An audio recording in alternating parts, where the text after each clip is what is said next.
அடுத்து தமிழக வெற்றி கழகத்தினுடைய தேர்தல் மேலாண்மை பொதுச் செயலாளர் தோழர் ஆதவ் அர்ஜுனா அவர்கள்.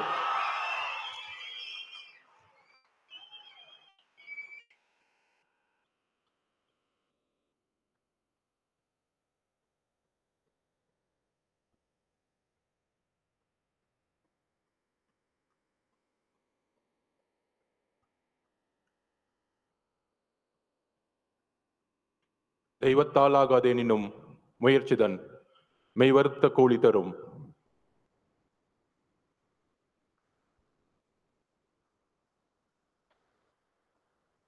கழக பொருளாளர் திரு வெங்கட்ராமன் அவர்களே, இணை பொதுச் செயலாளர் திரு CTR நிர்மல்குமார் அவர்களே, கொள்கை பரப்பு பொதுச் செயலாளர் திரு அருண்ராஜ் அவர்களே, அண்ணன் பொதுச் செயலாளர் திரு ஆனந்த் அவர்களே, துணை பொதுச் செயலாளர் இந்த அவையை நடத்தி கொண்டிருக்கின்ற திரு ராஜ்மோகன் அவர்களே,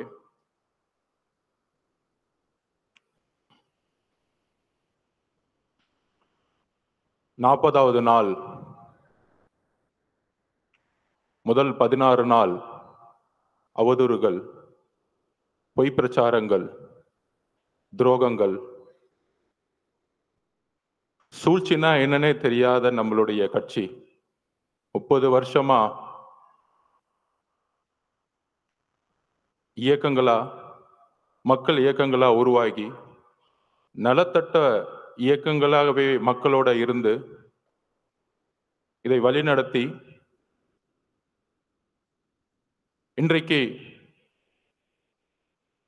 சூழ்ச்சினா என்னன்னு முதல் முறையா கரூர்ல பார்த்து அந்த சூழ்ச்சியை எதிர்கொண்டு இன்றைக்கு எந்த சூழ்ச்சி செய்தார்களோ அந்த திமுக இன்றைக்கு மக்கள் முன்பு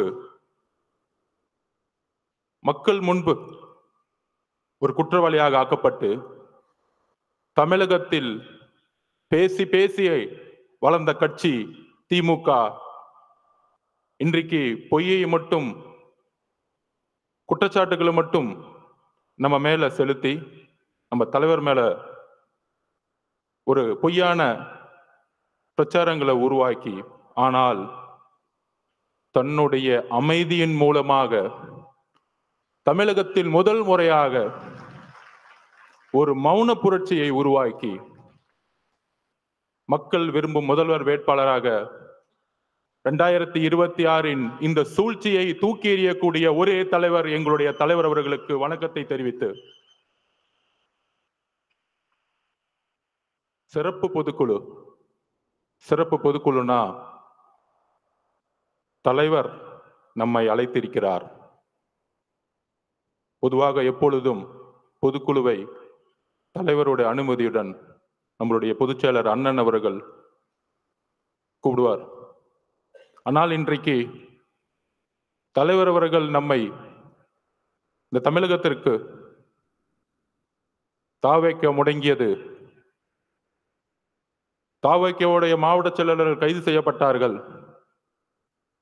பொதுச் செயலாளர் ஓடிவிட்டார், நிர்மல்குமார் ஓடிவிட்டார். யாரு ஓடுனது? உங்க அப்பா கைது செய்யும் பொழுதும் நீங்க ஓடுனீங்களே, அப்படியா ஓடணும்? நாங்க கலைஞர் கைது செய்யப்படும் பொழுது யார் ஓடினார்? திமுக வரலாறு தெரியுமா? கலைஞர் கைது செய்யப்படும் சொந்த மகன் ஓடினார். வரலாறு பத்தி பேச ஆரம்பிச்சும் தாங்க மாட்டீங்க.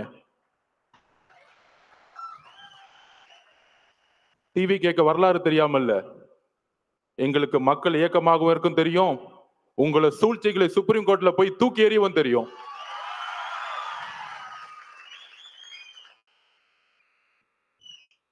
என்ன பண்ணிட்டோம்? மக்கள் இயக்கமா இருந்து ஒரு அரசியல் கட்சியை உருவாக்கி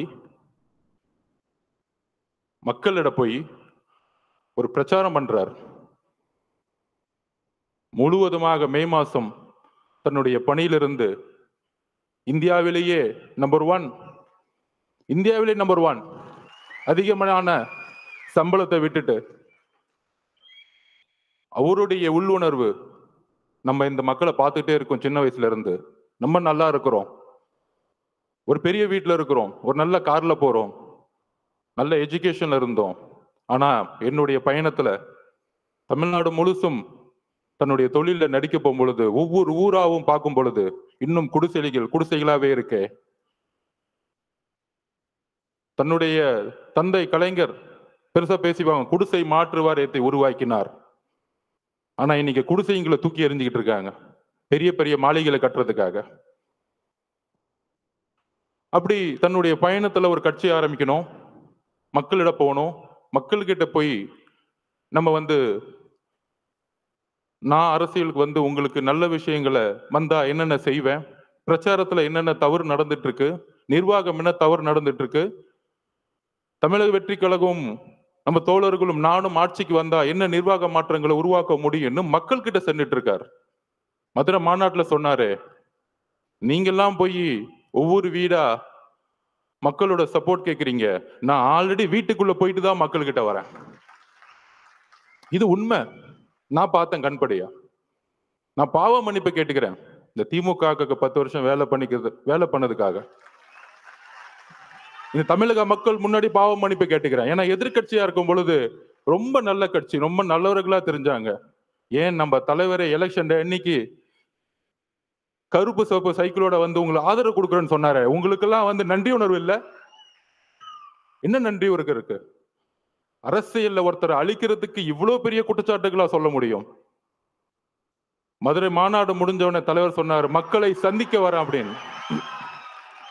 மக்களை சந்திக்க வரேன் மதுரை மாநாடு முடிஞ்சு சொல்லும் போது, எல்லா கட்சி தலைவர்கள் மாதிரி நம்மளும் ஒரு வண்டியை எடுத்துட்டு ஃபர்ஸ்ட் திருச்சி போனோம். யாருக்குமே தெரியாது நமக்கு இப்படி ஒரு கூட்டம் வருமா. திருச்சி ஏர்போர்ட்ல இருந்து அந்த 7 கிலோமீட்டர் கடக்கிறதுக்குள்ள 6 மணி நேரம் முடங்கியது திருச்சி. எந்த தலைவருக்கு இது நடந்திருக்கு? எம்ஜிஆர்னு சொல்றாங்க, அப்ப நாங்க பிறக்கல. ஒவ்வொரு சீனியர் லீடர்ஸும் சொல்றாங்க, எம்ஜிஆர் இருக்கும் போதுதான் இப்படி இருந்துச்சு, எம்ஜிஆர் இப்படிதான் இருக்கும்போது இருந்துச்சுன்னு. அடுத்து திருச்சி முடிஞ்சு அரியலூர் போனோம். அரியலூர் போறதுக்கே நைட் ஈவினிங் 4 மணி ஆயிடுச்சு. 4 மணில இருந்து பெரம்பலூர்ல இருந்த மக்கள் 7 மணி நேரமா வெயிட் பண்ணிட்டு இருந்தாங்க, 70,000 பேர். அதுல முக்கியமா பெண்களும் குழந்தைகளும். அப்ப எஸ்பி சொன்னார், சார் 1 மணி ஆயிருச்சு சார், இப்ப ஏதாச்சும் அசம்பாவிதம் ஆயிடும் போதுன்னு. துடிக்கிறார் தலைவர், நமக்காக 7 மணி நேரம் வெயிட் பண்றாங்களே, நம்ம போய் மூஞ்ச காமிச்சிட்டு வந்துருவோமே. ஆனா காவல்துறை அனுமதி இல்லை. வண்டியை லெப்ட்ல திரும்பிட்டு ஒரு கலங்கிய கண்ணோட பெரம்பலூர்ல இருந்து கிளம்பினார். அவர் தான் எங்க தலைவர். உண்மையை சொல்லணும், அரசியல் பேச்சு இல்ல, உணர்ச்சியான உண்மையை சொல்லணும். அதை முடிஞ்சு அடுத்தது திருவாரூர் போனோம். திருச்சியில இருந்து கிளம்பி நாகப்பட்டினம் போனோம். நாகப்பட்டினம் அப்பயே சொன்னார், நாங்க என்ன கேட்கிறோம், ஒரு நல்ல இடம், மக்கள் வரும்போது அவர்களுக்கு ஒரு பாதுகாப்பு. என்ன மிரட்டணும்னு நினைச்சீங்கன்னா அதுக்கு எப்படி பதில் கொடுக்குன்னு தெரியும், ஆனா மக்களோட பாதுகாப்புக்கு நீங்க தான் பொறுப்பு. நாகப்பட்டினத்துல பேசினார். அந்த பேச்சு இன்னைக்கும் நீங்க எடுத்து பார்க்கலாம். அதை முடிஞ்சு திருவாரூர் வந்தாரு. 3 கிலோமீட்டருக்கு 3 மணி நேரம் ஆச்சு. உங்களுடைய தந்தை பிறந்த ஊர். பெரிய பெரிய கட்சி தலைவர்களே திருவாரூருக்குள்ள போக மாட்டாங்க. ஆனா இந்த 50 வருஷ வரலாற்றை உடைச்சாரு திருவாரூர்ல. என்ன பெரிய கட்சி கட்டமைப்பு. நீங்க பெரிய பெரிய அமைச்சர்கள் சொல்லக்கூடியவங்கலாம் என்ன பெரிய பெரிய இன்ஜினியரிங் காலேஜை கட்டிக்கிட்டு, பெரிய பெரிய மெடிக்கல் காலேஜை கட்டிக்கிட்டு 1000 கோடி பணம் வச்சிருந்த பெரிய கட்டமைப்பா? மக்கள் அந்த கட்டமைப்பை தூக்கி எறிஞ்சிட்டாங்க. நீங்க உங்க முதலமைச்சர் வரதா இருந்தா நைட்டே போயிட்டு மகளிர் சுய உதவிக்குள்ள 10,000 பேர் காசு கொடுத்து கூட்டிட்டு வருவீங்க. உங்க துணை முதலமைச்சர் வந்தாருன்னா, கோயம்புத்தூர்ல வந்தாருன்னா, போக்குவரத்து துறையில இருந்து பஸ்ஸை கூட்டிட்டு வந்து மக்களை கூட்டிட்டு வந்துட்டு இருக்கீங்க. நாங்க மக்கள் அப்படி கூட்டிட்டு வந்தோமா? எங்க தலைவரை பார்க்க வரல. தலைவர் இன்னைக்கு தமிழகத்திற்கு ஒரே நம்பிக்கை, அன்போட மக்கள் வந்துகிட்டு இருக்காங்க. அதை கூட உங்களுக்கு புரியல.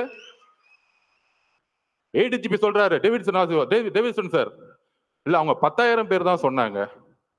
இப்ப மதி சார்ட்ட கேட்டு பாருங்க, நிர்வாகிகள் 10,000 பேர் தான் சொல்ல முடியும் ஒரு கட்சி. மக்கள் எவ்வளவு பேர் வராங்கன்னு தெரியாது. உங்களுக்கு தெரியாது. திருவாரூர்ல எவ்வளவு கூட்டம் வந்துச்சு, நாகப்பட்டினத்துல எவ்வளவு கூட்டம் வந்துச்சு, திருச்சியில எவ்வளவு கூட்டம் வந்துச்சு, அரியலூர்ல எவ்வளவு கூட்டம் வந்துச்சு உங்களுக்கு தெரியாது. தெரியலன்னா உள்துறை அமைச்சர் ரிசைன் பண்ணிட்டு போங்க. அப்புறம் ஏன் முதலமைச்சரா இருக்கீங்க? மக்களோட பாதுகாப்புக்கு உங்களுக்கு கொடுக்கறதுக்கு தைரியம் இல்லைன்னா ஏன் ரிசைன் பண்ணிட்டு போயிடுங்க. இப்பயே நாங்க 41 உறவுகளை இழந்திருக்கோம். எங்களுக்கு தெரியும் அந்த வழி. எங்களோட குடும்பம் ஒட்டுமொத்த மாவட்ட செயலாளர் மதி மேல தவறுன்னு சொன்னா அப்புறம் எதுக்கு முதலமைச்சர் ஒருத்தர் இருக்கீங்க? ஒரு இன்டெலிஜென்ஸ் எதற்கு இருக்கு? ஆதவர்ஜனா சாப்பிட்டாரா தூங்குறாரா பாக்குறதுக்கா, இல்ல தலைவர் வீட்டு விட்டு வெளியே வந்தாரா பாக்குறதுக்கா இன்டெலிஜென்ஸ் இருக்கு?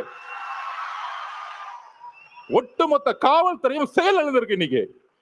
அதுல ஒருத்தர் நமக்கு அட்வைஸ் சொல்றாங்க, கரூர் மோசமான ஏரியான்னு உங்களுக்கு தெரியாதா? அந்த செந்தில் பாலாஜி ஒரு ரவுடி பையன் உங்களுக்கு தெரியாதா? 6 மாசம் இருங்கடா. யாரு ரவுடி, யாரு அதிகாரப்படும் தெரியும்டா உங்களுக்கு? யாருக்கிட்ட 30 நாள் அண்ணன் அமைதியா இருக்கான்னு பாத்துட்டு இருக்கீங்களா?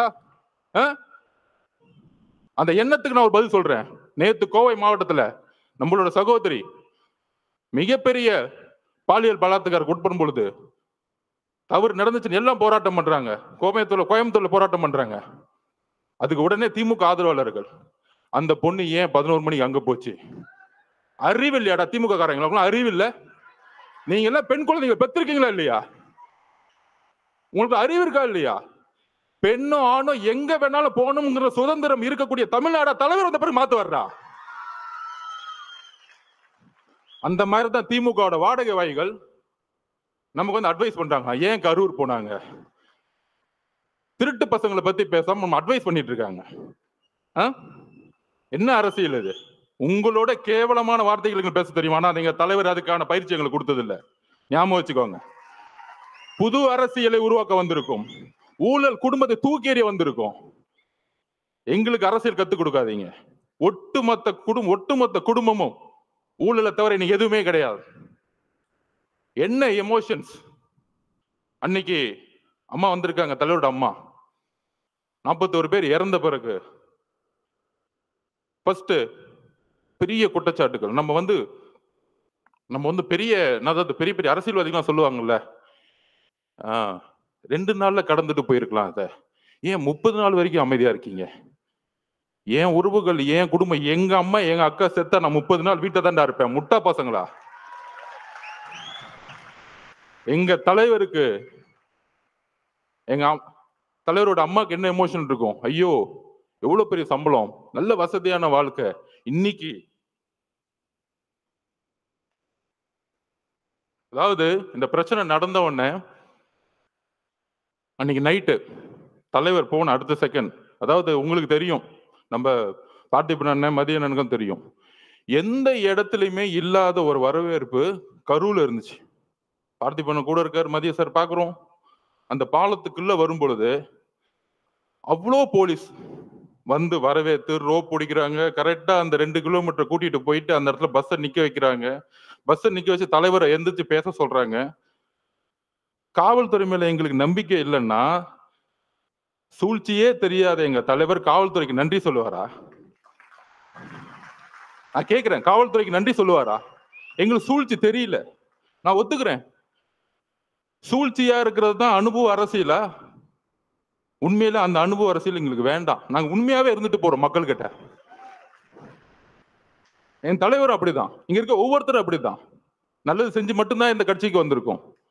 ரவுடித்தனம் பண்ணி 1000 கோடி ரூபாய் காசு அடிச்சு வெளியில ஒண்ணு பேசுறது, டிவியில ஒண்ணு பேசுறது, உடனே முதலமைச்சர் அந்த அடுத்த நாள் 2 நாள் கழிச்சு, அதாவது அன்னைக்கு நைட்டு நடந்துச்சுன்னு தெரியும், நானும் பொதுச்செயலாளர் நிர்மல்குமார் எல்லாரும் போயிட்டு கரூருக்கு வெளியே நிக்கிறோம். தலைவர் போன அடுத்த செகண்ட் உங்களுக்கு தெரிஞ்சிருக்கும், மதியானம் தெரிஞ்சிருக்கும், மிகப்பெரிய லத்தி சார்ஜ் அடிக்கிறாங்க. போற இடம் திவிகாவுடைய துண்டு போட்ட இடம் அடின்னு அடிச்சாங்க. இது தெரியுமா ஊடகங்களுக்கு? இல்ல ஊடகங்கள் தெரிஞ்ச வாய் தெரிஞ்சு பேச மாட்டாங்க.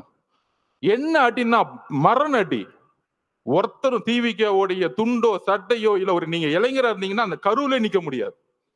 நாங்க வெளியே வந்துட்டு பாடல நிக்கிறோம். மேல நிர்வாகத்துல இருந்து கூப்பிட்டா இல்ல வராதீங்க, இல்ல நம்ம ஒரு 500 பேரோட போனா திருப்பி ஒரு கலவரன்னு ஒரு சிச்சுவேஷன் உருவாக்குவாங்க. அப்ப நம்மளுடைய டாக்டர் பிரபுலாம் போய் ஹாஸ்பிட்டல் உள்ள இருக்கிறாங்க. அங்க இருந்து நாங்க போன் பண்ணி கேட்டுட்டு இருக்கோம், என்ன ஆச்சு, இத்தனை பேர் இறந்துட்டாங்களா? அங்க இருந்து தகவல் வருது. பெரிய பெரிய ஜட்ஜஸ் இன்னைக்கு போட்டிருக்காங்க, கரூர்ல மெடிக்கல் ஹாஸ்பிட்டல்ல சரியான உபகரணங்களே கிடையாதுன்னு ரிப்போர்ட் வருது. ஏன் பக்கத்துல பிரைவேட் ஹாஸ்பிட்டல் தான் சேர்க்கல? அப்ப தாவேக கட்சிக்காரங்க ஹாஸ்பிட்டல் பக்கமே வரக்கூடாது, அங்கேயே வெளியேறுங்க. இவங்க எல்லாம் ஓட்டாங்க, தலைவர் ஓட்டார். யாரா ஓடுனது? வந்தா நீங்க என்ன பண்ணுவீங்க எங்களுக்கு தெரியாது. 75 வருஷம் கழிச்சு உங்களுக்கு சூழ்ச்சி என்னன்னு தெரியாது? எம்ஜிஆரையும் ஜெயலலிதாவையும் சூழ்ச்சி பண்ணி என்ன பண்ணீங்கன்னு எங்களுக்கு தெரியாது? இதே மாதிரிதான் 97 கோர்ட் ஆர்டர் வாங்கி ஜெயலலிதா அரெஸ்ட் பண்ணிட்டாங்க. அப்ப என்ன தெரியுமா வந்து ஆர்குமெண்ட், பேச்சுவார்த்தை அரசியல் விட்டே போயிடுமா? இவங்களுக்கு எப்படின்னா இந்த ஒரு குடும்பம் மட்டும்தான் அடுத்த 100 வருஷத்துக்கு வேற யார் ஏத்து வந்தாலும் தூக்கி எறிஞ்சிருது. நீங்க பெரிய பெரிய பாத்தீங்க, இந்த 30 நாள் தெரியும், பெரிய பெரிய சினிமா ஸ்டார்ஸ் உலக நாயகங்களுக்கு எல்லாம் போய் ரெட் ஜெயின்ல சைன் போட்டு சினிமாவுக்கு போயிட்டாங்க. எங்க தலைவர் நினைச்சிருந்தா இதே ரெட் ஜெயின்ல 500 கூட சம்பளம் வாங்கிட்டு என்னமோ பண்ணுங்கன்னு சொல்லிட்டு போயிருப்பாரு. ஏன்னா தூக்கி எறிக்கு தானே வந்திருக்காரு உங்களை, அந்த கோவம் தானே உங்களுக்கு. யாருமே எத்து கேட்க கூடாது. நான் சொன்னோம்ல, பிறப்பார்வத்தில் முதலமைச்சர் கூடாது. என்ன பிரச்சனைனா அதான் நெப்போ கிட்ஸ். இந்த நேபாளத்துல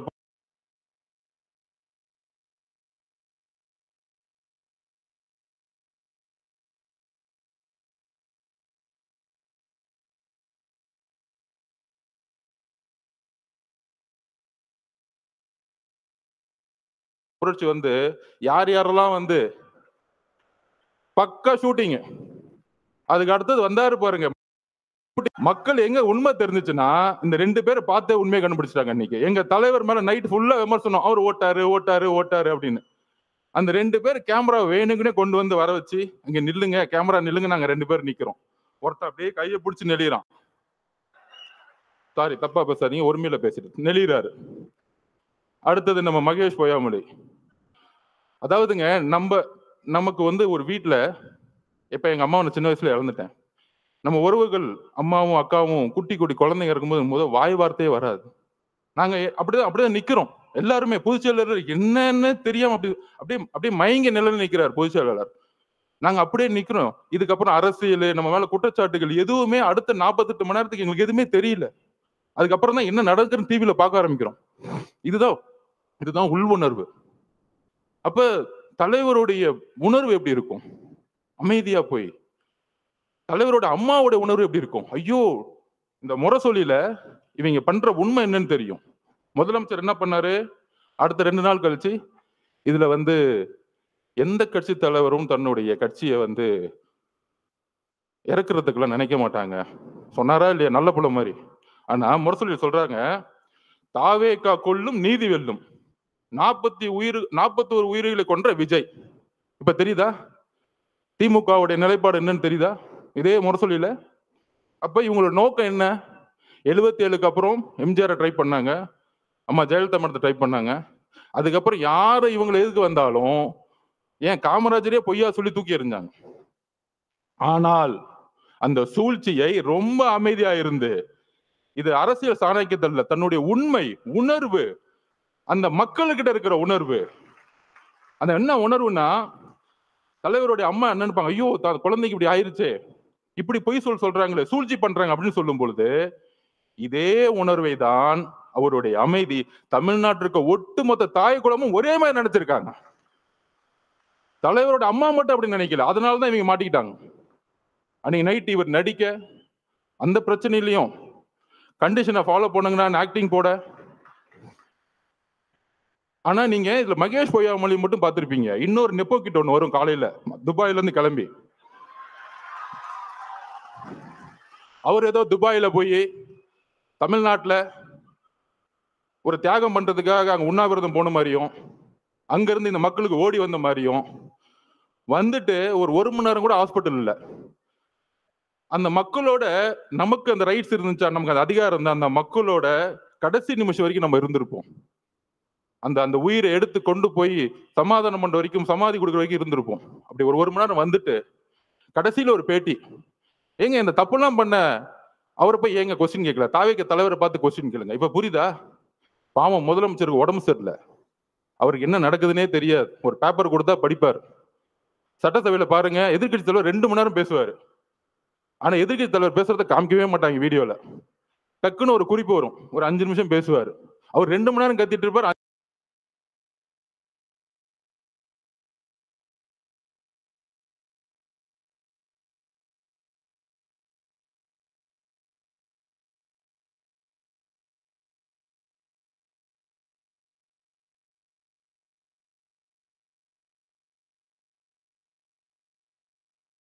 5 நிமிஷம் பண்ணும்போது லைவ் வரும்.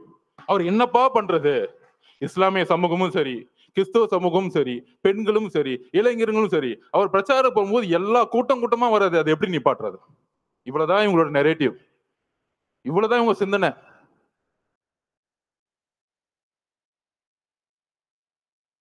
அப்ப என்ன பண்ணணும்? அவர்கிட்ட என்ன பலம் இருக்கு? பெரிய பொருளாதார பலம் இருக்கா? இல்ல. சரி, இவர் மிரட்ட முடியுமா? உன் குடும்பத்தை அதை பண்ணிடுவேன், இதை பண்ணிடுவேன். மிரட்ட முடியாது. பெரிய பெரிய நடிகர்கள்லாம் இன்னைக்கு மிரட்டி ரெட் ஜெயின்ல சைன் போட வச்சுட்டாங்க. உங்களுக்கு யாருன்னு தெரியும், அவங்க பேரை சொல்ல வேணாம். அவங்க இப்ப நமக்கு எதிராக பேசிக்கிட்டு இருக்காங்க. 5 வருஷத்துக்கு முன்னாடி மாற்றம் அப்படின்னு சொன்னவங்கலாம் இப்ப இந்த பக்கம் போய், ஐயா நீதான் ஏன் எனக்கு சைன் அப் போடு, நான் ஒரு படத்தை நடிக்கிறேன்னு படத்துக்கு போயிட்டாங்க.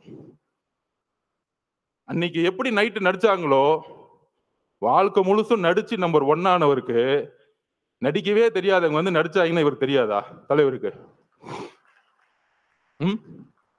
அப்படி நீ நைட்டு மாட்டி முதலமைச்சர் அப்படி வந்து அடுத்த நாள் அறிக்கை, முதலமைச்சர் மட்டும் இல்ல, ஹோம் செக்ரட்டரி கோர்ட்ல கேஸ் ஃபைல் பண்றாங்க.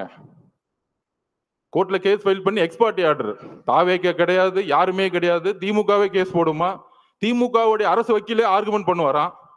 அதுக்கப்புறம் நான் எதுவும் சொல்ல முடியாது, ஒரு ஜட்ஜ்மெண்ட் வருது. அன்னைக்கு தலைவர் கூப்பிட்டார் இமீடியட்டா, தோழர்களே இவங்களுடைய சதி சூழ்ச்சி, கரூருடைய சூழ்ச்சிகள் நம்ம ஒட்டுமொத்த கட்சியும் அழிக்கிறதுக்கான வேலையை செய்ய ஆரம்பிச்சிட்டாங்க. அதுல துரைமுருகன் பேசுறாரு, யாரு? கட்சியோட பொதுச் செயலாளர். ஒரு நம்பர் கமிஷன் விசாரிக்கும், விசாரிச்சுட்டு உண்மை இருந்தா விஜய் மேல, தலைவர் விஜய் மேல வந்து நடவடிக்கை எடுப்போம், நாங்க அதுக்கெல்லாம் பயப்பட மாட்டோம். இவங்க சூழ்ச்சி எங்க வந்துச்சுன்னு பாத்தீங்களா? இவங்களே கமிஷன் போடுவாங்களாம், இவங்களே காவல்துறையை போட்டு விசாரிப்பாங்களாம், திருடனும் அவனே, உள்ள வச்சுக்கிறனும் அவனே, அவனே நியாயம் வருவானாம். இதுதான் இவங்க பஞ்சாயத்து. அதிகாரம், அதிகார மமதை. அப்பதான் சொன்னார், ஒரே ஒரு மீட்டிங், சுப்ரீம் கோர்ட் போங்க, நம்ம நியாயமா, நம்ம நியாயம் ஜெயிக்கும்னு சொன்னார். ஃபர்ஸ்ட் நம்பிக்கை கொடுத்தது அவர் தான். இந்த சும்மா சொல்றாங்க பாருங்க, இவர் ஆலோசனை கொடுக்கிறாரு, அவ்வளவு ஆலோசனை கிடைக்கிறாரு, எல்லாத்தையும் பார்த்து தான் வந்திருக்காரு. அவருக்கு எந்த ஆலோசனையும் தேவையில்லை.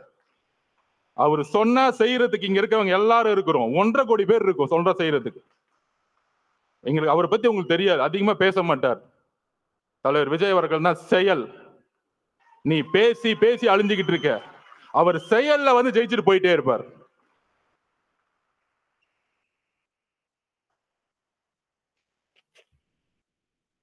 அதாவது இந்த கரூர் இன்சிடென்ட், கரூருக்கு முன் கரூருக்கு அப்புறம்னு சொல்லலாம். இந்த 41 குடும்பத்தையும் தலைவர் இங்க வந்து பார்த்தாரு. ஏன் பார்த்தாரு? உடனே அனுதாபம்லாம் நம்ம அங்கதானே போகணும், இவர் ஏன் அங்க போல, கரூருக்கு ஏன் போல? அதுக்கு நான் பதில் சொல்றேன். கரூர் காவல்துறை இருக்கு பாருங்க, ஒரு வினோதமான காவல்துறை. நம்ம பார்த்திபனுக்கும் மதியனுக்கும் தெரியும். 8 நாளுக்கு முன்னாடியே 9 நாளுக்கு முன்னாடியே மனுவை கொடுக்குறாங்க. அது நம்ம தவறு தான் ஒத்துக்கலாம், ஏன்னா நம்ம காவல்துறையை நம்பணும்ல, அதுதான் நம்மளுடைய மிகப்பெரிய தவறு. எங்களுக்கு அந்த அரசியல் தெரியல, ஒத்துக்கிறோம், சாரி, மக்களுக்கு நாங்க மன்னிப்பு கேட்டுக்கிறோம். அந்த ஒரு தவிர நாங்க எதுவும் செய்யல. எங்க மதியனோ பார்த்திபனோ பொதுச் செயலாளரும் காவல்துறை போய் நம்புனாங்க. அப்ப காவல்துறை ஒரு இடத்துல நம்ம வந்து கேட்கிறோம், ஒரு 6 இடம் கேட்கிறோம். அப்புறம் காவல்துறை இருக்க டிஎஸ்பி, ஒரு சிறப்பு வாய்ந்த நேர்மையான டிஎஸ்பி, நம்ம விஜயகாந்த் சாரோட ஒப்பிடலாம், சினிமாவில் வர மாதிரி.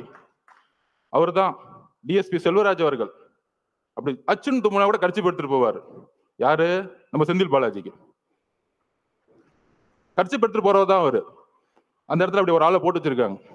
இருக்கு, வந்துட்டாரு உங்க அப்பா, சிபிஐ வந்திருக்காங்க, டெல்லியில இருந்து வந்திருக்காங்க. சொல்றீங்களா 600 பேரை போட்டோம், அதுல ஏடிஜிபி சொல்றாரு 500 பேரை போட்டோம், இன்னொரு அமைச்சர் சொல்றாரு இல்ல நாங்க 700 பேர் போட்டோம். அதோ எல்லாம் ஸ்டேட்மெண்ட் கொடுத்தோம். முதலமைச்சர் முதற்கொண்டு என்கொயரி பண்ணணும் இந்த விஷயத்துல, தவறா தகவல் சொன்னதுக்கு. அப்ப அண்ணன் மனு கொடுக்கிறாரு, அந்த டிஎஸ்பி பார்த்திபன் கூட சண்டை போடுறாரு. எல்லாம் பதிவு இருக்கு, எல்லாம் சொல்லுவார் அண்ணன். என்ன சண்டை? அதுல வந்து கலெக்டர் வந்து சர்க்குலர் அனுப்புறாரு. என்ன சர்க்குலர்? 4 இடம் நீங்க எதை வேணா சூஸ் பண்ணிக்கலாம். அந்த 4 இடத்துல நம்ம கேட்ட இடம் ரவுண்ட் ஆனா கரெக்டான பார்த்திபன், லைட்டஸ்ட் ரவுண்ட் ஆனா கேட்கிறோம். இது ஆல்ரெடி கவர்மெண்ட் சர்க்குலர் கொடுத்திருக்க இடம், இதை டிஎஸ்பி அனுப்புறாரு. ஆனா அடுத்த நாளே உத்தரவு வந்திருக்கும். அச்சுன்னு தும்பிட்டார்ல அவரு, ஊருக்குள்ள கூட்டிட்டு வராத. ஏன் ஊருக்குள்ள கூட்டிட்டு வரக்கூடாது? ஊருக்குள்ள கூட்டிட்டு போய் தலைவர் அந்த இடத்துல ரவுண்டான நின்றுட்டா ஒட்டுமொத்த மக்களும் ஓட்டு மாறிடும். வேற ஒண்ணும் கிடையாது. இதுதான் அரசியல். அவர் முகத்தை யாரும் பாத்திரக்கூடாது. ஊருக்கு வெளியே ஓரமா ஒரு ரோட்டுக்குள்ள போ. அங்க நீ என்னை பத்தி பேசுறன்னா ஃபர்ஸ்ட் செருப்பு தூக்கி அடிப்பேன். கலைபுரம் பண்ணி பேசாம கிளம்பணும். இதுதான் திமுகவுடைய ரவுடி அரசியல். இந்த ரவுடி அரசியல் நமக்கு தெரியல, இதை நம்ம உணரல. காவல்துறை என்ன சொன்னுச்சு, நீங்க பத்திரமா இந்த தெருவுல வாங்க, பாதுகாப்பெல்லாம் நாங்க பாத்துக்கிறோம். காலையில 9:30 மணில இருந்து ஈவினிங் அவர் எந்தெந்த நொடியில இருந்து வராரோ எல்லாமே லைவ்ல ஓடிக்கிட்டு இருக்கு. காவல்துறைக்கு தெரியாதா அவர் எங்க வராருன்னு? இன்னும் 1960 யாருக்கும் தினத்தந்தி பேப்பர் அடுத்த நாள் வர தெரியறதுக்கு? ஒவ்வொரு நாமக்கல்ல இருந்து ஒவ்வொரு 5 கிலோமீட்டர்லயும் 5000 10,000 பேர் நிப்பாட்டுறாங்க பஸ்ஸ. ஒரு இடத்துலயும் ஒரு காவல்துறை கிடையாது. எங்களுடைய பாதுகாப்பை பத்தி நாங்க பேசல. மக்கள் திடீர்னு கூட்டம், ஒரு கோயிலுக்குள்ள, திருச்செந்தூர் கோயிலுக்குள்ள ஒரு சாமியை பார்க்க ஒரு 20 லட்சம் பேர் வந்தாங்கன்னா எந்த அளவுக்கு முன்னெச்சரிக்கணுமோ அதே முன்னெச்சரிக்கை எங்க தலைவர் எடுத்து ஆகணும். நாங்க கூட்டிட்டு வரல. 10-20% தான் நிர்வாகிகள் இருக்காங்க. எங்களுக்கு தெரியாது எவ்வளவு மக்கள் வருவாங்கன்னு. அப்ப உங்களுடைய உளவுத்துறையும் காவல்துறையும் மக்களுக்கான பாதுகாப்பு கொடுக்கணும் தான் உங்களை தாழ்மையோட கேட்டுக்கிறோம். அரசியலை என்ன கைது செய்யுங்க, யாரை வேணா கைது செய்யுங்க, அதை ஃபேஸ் பண்ணிக்கலாம். ஆனா மக்கள் என்ன ஆனாங்க? மக்களோட உயிரை வச்சு ஏன் விளையாடணும்? அதுதான் கேவலமான எண்ணம். என்ன எண்ணம்? மக்களுக்கு எதாவது ஆச்சுன்னா அந்த பழியை அவர் மேல போட்டு சூழ்ச்சி பண்ணி கட்சியை முடக்கி கட்சியை தூக்கி எறியணும். முதலமைச்சர் ஸ்டாலின் ஒரே குறிக்கோள் என்ன தெரியுமா? தன்னுடைய மகனுக்கு போட்டியே இல்லாம ஒரு விஷயத்தை உருவாக்கிட்டு போயிடணும். அதிமுக அவங்க போட்டியை நினைக்கிறது இல்ல. ஒரே போட்டி 1977க்கு அப்புறம் 26% இன்னைக்கு தாண்டின ஒரே கட்சி நம்மளுடைய தலைவர். சும்மா டிவிக்கு எப்ப பார்த்தாலும் ஒரு பெரிய டிவி சேனல், ஒரு சேனலை முடக்கிட்டாங்க. நம்ம சகோதரர் சொன்ன புதிய தலைமுறை, அவர்கிட்ட நான் பேசும்போது என்ன சொன்னாங்க, ஏன் லைவ் போடுறோம்னா ஒவ்வொரு சனிக்கிழமை அன்னைக்கும் நம்பர் 1 சேனல்ல 1,20,00,000 பேர் பாக்குறாங்க. நம்பர் 2 புதிய தலைமுறை 80,00,000 பேர் பாக்குறாங்க. அவங்க ஆட்டோமேட்டிக்கா மக்கள் எங்க இருக்குமோ அங்கதான் சேனல் இருக்கும். அப்ப மக்களுடைய சந்திப்பு, மக்களுடைய கமிட்மெண்ட் எங்க இருக்குன்னா தலைவர்கிட்ட இருக்கு. ஒரு மாற்றம் வராதா? ஒரு உண்மையான ஒரு ஒருத்தர் அவரு திருட மாட்டாருப்பா. ஏன் திருட மாட்டாரு? அவர் தான்ப்பா பெரிய சம்பளத்தை விட்டுட்டே வராரு. இவங்க என்ன திருட்டு பசங்க, இந்த படுபாவிங்க. இத்தனை நாள நாங்க வேற ஆள் இல்ல. இதெல்லாம் ஊர்ல ஒரு சாதாரண ஒரு பாட்டி பேசுறாங்க. உங்களுக்கு தெரியும். ஐயோ அங்க நேரு இருக்காரு, எப்படி ஜெயிப்பார்? 2011 உன் நேருல இருந்து எல்லாம் தூக்கி எறிஞ்சாங்க மக்கள். என்ன பேசிட்டு இருக்கீங்க? என்ன அரசியல் எங்களுக்கு தெரியாது. ஐகுமோர்ல ஒரு பெரிய மினிஸ்டர் தூக்கி எறிஞ்சாங்க, ஒரு சைக்கிள் கடைக்கார வச்சு ஜெயிச்சாங்க. அதுதான் தமிழக வெற்றி கழகம். நீ உன் கட்டமைப்புல தூக்கி எறிவார். உன் பொதுச் செயலர்ல தூங்க முடியாம எந்திரிக்காம, அதுக்கு ஏன் பொதுச் செயலர் எவ்வளவு மேட்டர்? ஏன் பொதுச் செயலர் பார்த்து நீ மீம்ஸ் போட்டுட்டு இருக்க? எந்திரிச்சு ஒரு வாக்கிங் பண்ண சொல்ல உன் பொதுச் செயலர்.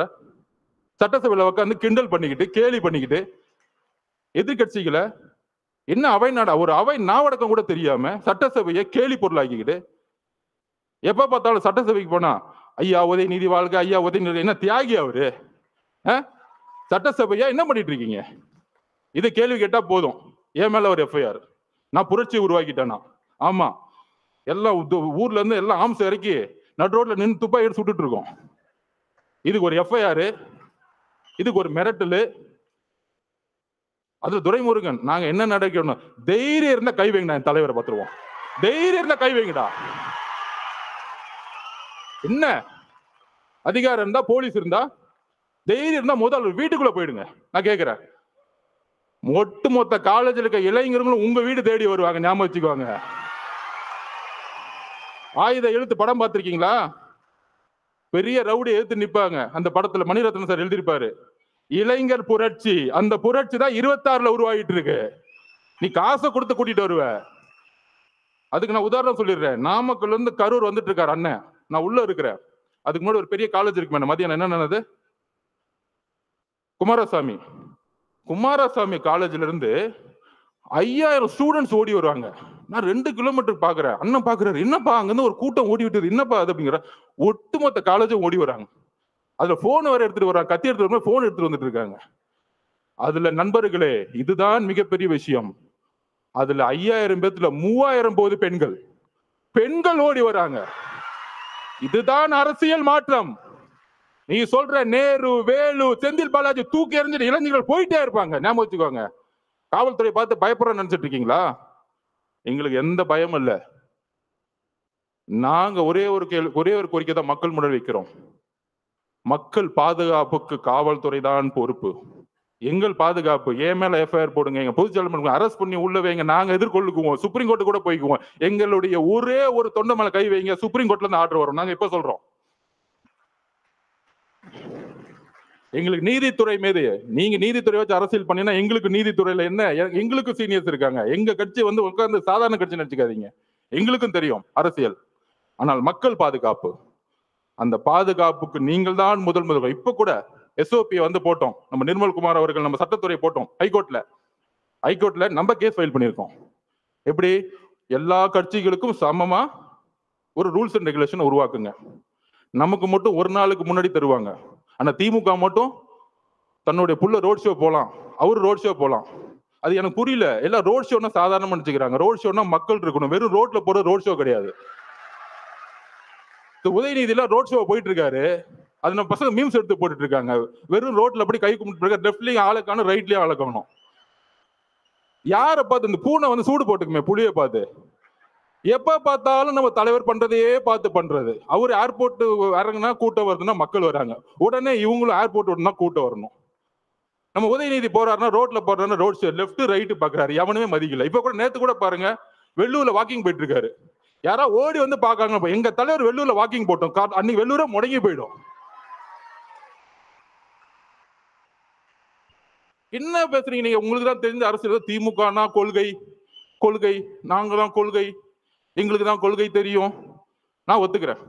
1967 அண்ணா உருவாக்கும் போது நாங்களும் அண்ணா வழியில் இருக்கவங்க தான். அண்ணாவோட கொள்கையை நாங்க வந்து கடைபிடிக்கிறோம், தலைவர் கடைபிடிக்கிறாரு. அண்ணாவோட கொள்கை என்ன? பெரிய திராவிடன் 4 மணி நேரம் பேசுவான். எல்லோரும் சமமா நினைக்கிறது தான் அண்ணாவோட கொள்கை. எங்க தலைவர்கிட்ட பேசி பாருங்க 1 hour. இங்க இருக்கிற பிஎல்ஏ நம்பர் 1 தான், பொதுச் செயலாளர் 1 தான். அங்க ஒரே ஒரு டிஸ்கிரிமினேஷன் தூக்கி போட்டு போயிட்டே இருப்பார்.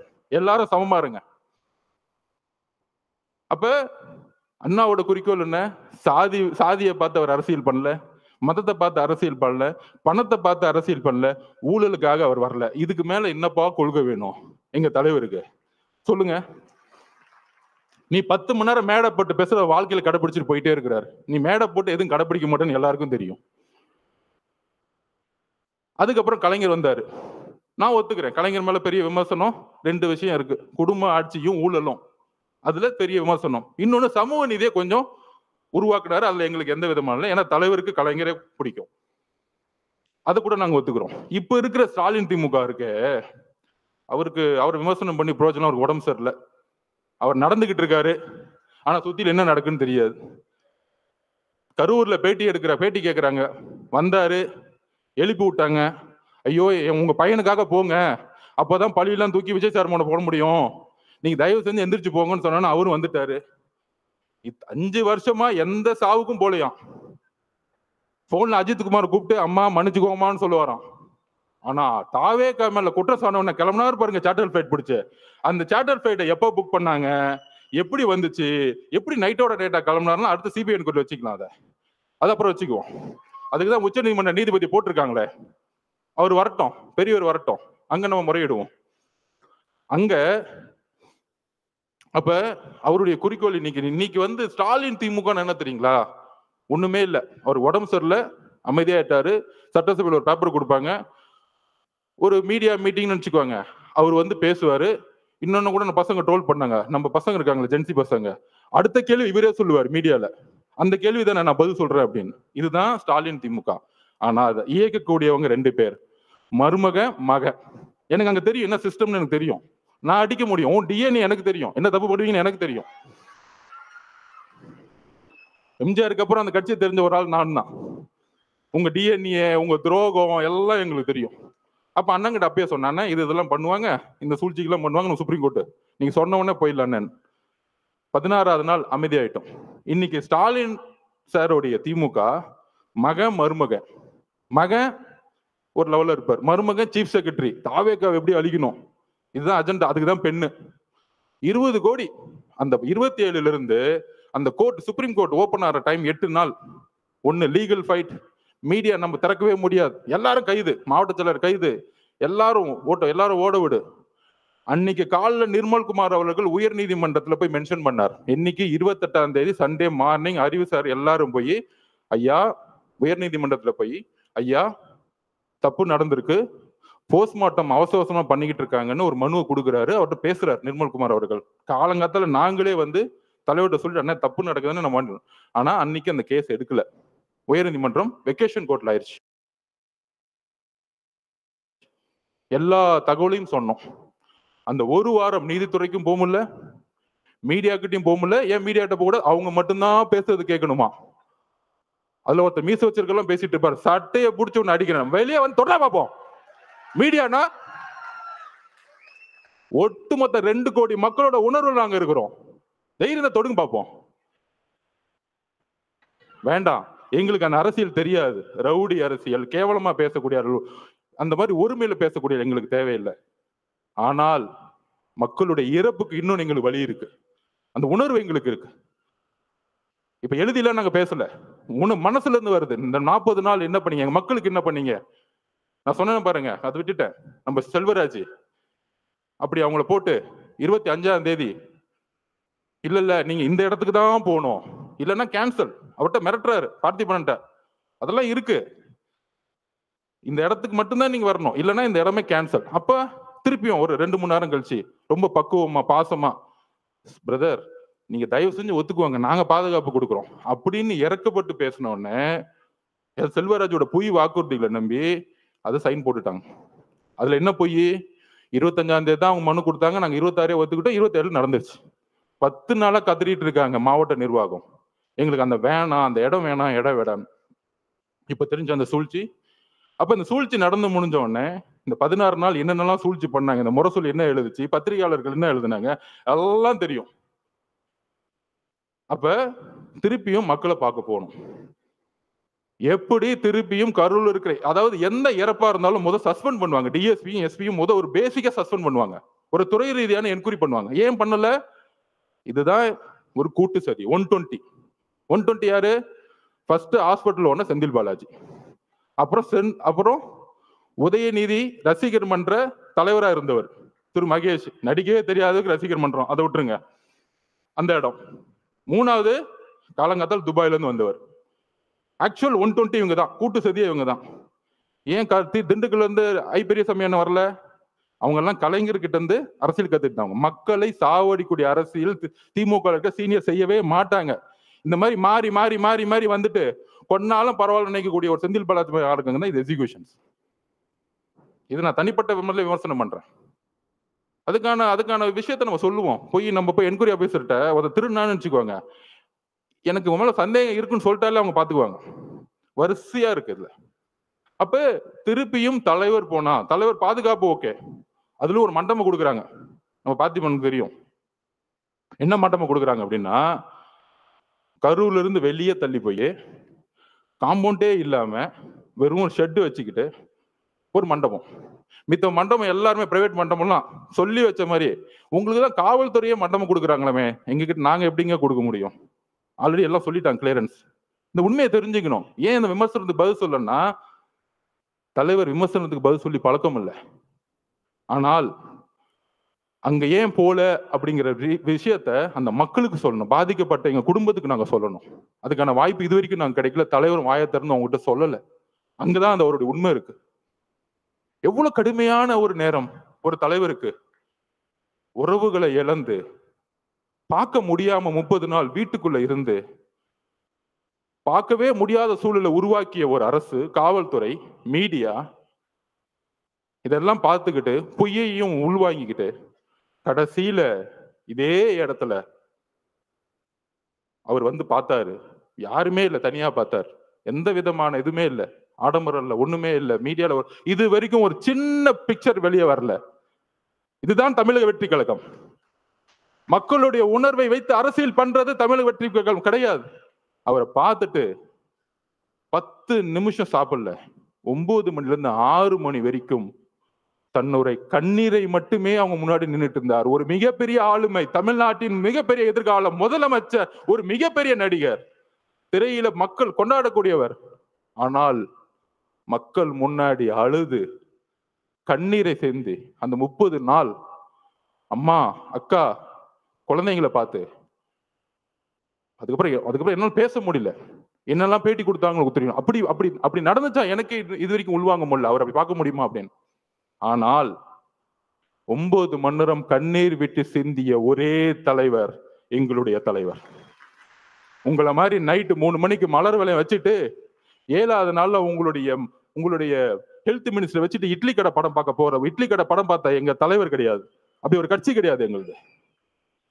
அப்ப அந்த அந்த வலியை ஒட்டுமொத்த தமிழ்நாடும் பார்க்கக்கூடிய எங்க தலைவர் 41 குடும்பத்தையும் அன்றைக்கு தத்தெடுத்தார். வாழ்க்கை முழுவதும் இந்த கட்சி தத்தெடுத்தது. இங்க இருக்கக்கூடிய 1.5 கோடி மக்களும் ஒரு ஆளா நாங்க இருக்கிறோம் பாத்துக்கிறதுக்கு. அந்த அந்த வார்த்தைகளை கொடுத்து ஒரு விடை பெறும் பொழுது எங்களுக்கு தெரியும் அவருடைய உடல் மொழி எவ்வளவு இறுகி இருந்தது எங்களுக்கு தெரியும். அப்படி அப்படி அப்படி ஒரு தருணத்தை எங்க அண்ணனை நாங்க பார்த்ததே கிடையாது. அப்படி பார்க்க கூடாதுன்னு நாங்க நினைக்கிறோம். அந்த சூழ்ச்சியும் அந்த உணர்வும் இப்ப யோசிக்க ஆரம்பிச்சிட்டார். எந்த மக்களை நீங்க கை வச்சீங்களோ, பொதுவா அமைதிக்கு பின் புயல் வரும். இப்ப புயலுக்கு பின் அமைதி வரும்னு சொல்லுவாங்க. இப்ப ஒரு அமைதிக்கு பின் ஒரு புயல் வரப்போகுது. நீங்க பாப்பீங்க. ஏன் நிப்பாட்டினாங்க? ஏன்னா நம்ம 26% கிராஸ் பண்ணிட்டோம். தலைவரால இன்னும் தமிழ்நாடு முழுவதும் பிரச்சாரம் பண்ணும் பொழுது தனியாவே அவரால் ஜெயிக்க முடியும். இதுதான் உண்மை. எம்ஜிஆர் கட்சி திறக்கும் போது இவங்க கூட்டணி வருவாங்களா, அவங்க கூட்டணி வருவாங்களா நினைச்சு பார்க்கல. இதுல எதிர்கட்சிக்கு வேற நீங்கெல்லாம் இந்த கொடூரமான திமுக அழிக்கணும்னா நாங்க தான் ஒரு பெரிய கட்சி, எங்களோட சேர்ந்துக்குவாங்க. அங்க ஒரு மட்டம் தட்டுது. நம்ம இந்த தீய சக்தியை அழிக்கிறதுக்கு எம்ஜிஆர் உருவானார். அதுக்கப்புறம் அம்மையார் ஜெயலலிதா அவர்கள் அதை உருவாக்குனாங்க. அதுக்கப்புறம் ஒரே தலைவர், எங்களுடைய தலைவர் மட்டும்தான் இந்த தீய சக்தியை தூக்கி போட முடியும். அதுல நாங்க தெளிவா இருக்கிறோம். நண்பர்களே, ரீசெண்டா நம்ம இந்தியாவுடைய பெண்கள் அணி வெற்றி பெற்றதை பார்த்திருப்பீங்க. 83க்கு அப்புறம் 25, 83ல ஆண்கள் அணி ஜெயிச்சது கபில் தேவ் ஜெயிச்சாரு. அதுக்கப்புறம் பெண்கள் அணி ஜெயிச்சாங்க. அவங்க வெற்றி பெற்ற பிறகு சொன்ன வார்த்தைகளும் வழிகள் என்ன தெரியுமா? ஆண்கள் அணிய இந்தியாவுடைய மென் டீம் எப்பயுமே இந்த உலகம் கொண்டாடும், இந்தியா கொண்டாடும். ஆனால் பெண்களை எங்களை கொண்டாடினது கிடையாது. இந்த ஒரு வெற்றி ஒட்டுமொத்த பெண்களுக்கும் கிடைத்த வெற்றின்னு சொன்னாங்க. அது மாதிரி 2026 எந்த மாதிரி காலகட்டத்தில் நம்ம இருக்கிறோம்? தன்னுடைய குடும்பத்தில் இருக்க மகனை முதலமைச்சராக மட்டுமே குறிக்கோள், வேற எந்த குறிக்கோளும் கிடையாது. கொள்கைன்னு சொன்னாங்களே, நான் சொன்ன மாதிரிதான். அண்ணா அவர்கள் 67ல ஆரம்பிக்கும் பொழுது ஒரு கொள்கையாக ஒரு கட்சி ஆரம்பிச்சா திமுகவை. கலைஞர் கொஞ்சம் சமூக நீதியை பார்த்துக்கிட்டு குடும்பத்தையும் ஊழல் அமைச்சர்களையும் உருவாக்குனாரு. அதுக்கப்புறம் இன்னைக்கு இருக்க ஸ்டாலின் திமுக காந்தியை மட்டும்தான் ஃபாலோ பண்றாங்க. உடனே காங்கிரஸ்காரங்க தப்பா நினைச்சு கூடாது. என்னங்க எங்க தலைவரை திமுகவோட நோக்கி நீங்க கொண்டு போறீங்க அப்படின்னு சொல்றீங்க. உங்க கையில காசு இருந்தா ஒன்னு எடுத்து வச்சுக்கோங்க. இந்த காந்தியை மட்டும்தான் அவங்க ஃபாலோ பண்றாங்க. இந்த காந்தி இல்லைன்னா இன்னைக்கு எந்த கவர்மெண்ட் ஆபீஸ்குள்ளயும் போக முடியாது. நம்ம செந்தில் பாலாஜி அவர்களை திட்டுவோம், நேரு அவர்களை திட்டுவோம், பெரியசாமி அவர்களை திட்டுவோம், இந்த அமைச்சர்களை திட்டிக்கிட்டு இருப்போம். ஆனால் ஒட்டுமொத்த பணமும் ஒரு குடும்பத்துக்கு போய் மொத்தமா சேர்ந்துகிட்டு இருக்கு. இதுதான் உங்களுடைய அரசியல். இந்த அரசியலை ஒழிக்கணும்னா ஒரே தலைவர், நேர்மையான, உறுதியான, தைரியமான, மக்களுடைய உணர்வை உணர்ந்து கொண்டு அவர் அப்ப அடிக்கடி சொல்லுவார், அரசியல்னா என்னன்னு தெரியுமாங்க? மக்களோட உணர்வுல நம்ம இருக்கணும். இன்னைக்கு மக்கள்கிட்ட உணர்வுக்கு அப்பாற்பட்டு இருக்கிறவங்க தான் இன்னைக்கு இருக்க தலைவர்கள். அதனாலதான் நைட்டு மலர் வளையம் வைக்கிறது, அடுத்த நாள் கிளம்பிறது, 3வது நாள் ஒரு தலைவரை குற்றச்சாட்டு சொல்றது அரசியல். இந்த அரசியலுக்கு அப்பாற்பட்டு நம்மளுடைய வெற்றி, டிவிகேவுடைய வெற்றி எப்படி இருக்கணும்னா, ஊழல் மட்டும் இல்ல. இன்னைக்கு தஞ்சாவூர்ல ஒரு விவசாயி நெல்லை உற்பத்தி பண்றதுக்கு 4 மாசம் சாவுறாங்க. ஆனா அந்த நெல்லை கொள்முதல் பண்றதுக்கு ஒரு ஊழல். தலைவர் அதை திருவாரூர்ல சொன்னார். அதுதான் இப்ப நடந்துச்சு. இந்த மாதிரி ஒவ்வொரு ஊர்ல போய் நடக்கக்கூடிய ஊழல்களை சொல்லக்கூடிய, அதை போய் மக்கள்கிட்ட சேர்க்கக்கூடிய ஒரே தலைவர் நம்மளுடைய தலைவர். வரக்கூடிய 2026 வெற்றி நம்ம தலைவரை முதல்வராக்குவது மட்டும் இல்ல, அவர் ஏதோ முதலமைச்சர் ஆகணும், ஒரு பதவி வெறி இருக்கு, அதிகார வெறி இருக்கு, கிடையாது. ஒரு விவசாயிக்கு குறைந்தபட்ச கூலியை உருவாக்க வேண்டும். இன்னைக்கு நம்ம பேசிட்டு இருக்க நேரத்துல மெரினா பீச்ல தூய்மை பணியாளர்கள் போராட்டம் பண்ணிட்டு இருக்காங்க. ஆனா இந்த முதல்வரும் துணை முதல்வர் என்ன பண்ணாங்கன்னா, அப்ப போராட்டம் நடந்துட்டு இருக்கும்போது அந்த குழு வந்து நம்மளை பார்த்தாங்க. போராட்டம் அவங்க கூலிக்காக போராட்டம் பண்ணிட்டு இருக்காங்க. இவங்க கூலி படமே பார்த்துட்டு இருக்காங்க. இப்ப தெரியுதா உணர்வு? தூய்மை பணியாளர்கள் கூலி கேட்டு போராட்டம் பண்ணிட்டு இருக்கும்போது கூலி படத்துக்கு ரிவ்யூ பண்ணிட்டு இருக்காங்க. இதுதான் உணர்வற்ற அரசியல். தமிழக வெற்றி கழகத்தில் இருக்க தோழர்களும் தலைவர்களும் கட்சிகளும் உணர்வுடன் மக்களோட இருக்கிறோம். விவசாயிக்கு பிரச்சனைனா அதை மாத்தணும்னு சொல்லிட்டு நம்ம ஒரு அதிகாரத்துக்கு வரணும்னு நினைக்கிறோம். அந்த அதிகாரம் மக்களுக்கானதாக இருக்கட்டும், அந்த அதிகாரம் சமூக நீதிக்காக இருக்கட்டும், அந்த அதிகாரம் மத சார்பின்மைக்காக இருக்கட்டும், அந்த அதிகாரம் ஊழலுக்கு எதிரான இருக்கட்டும். வரக்கூடிய அரசு இளைஞர்களுக்காகவும் பெண்களுக்காகவும் பெண்கள் பாதுகாப்பு அரசாக நம்ம தலைவர் கொடுப்பார் என்ற உறுதியோடு உங்களுடன் பயணிக்கிறேன். நன்றி, வணக்கம்.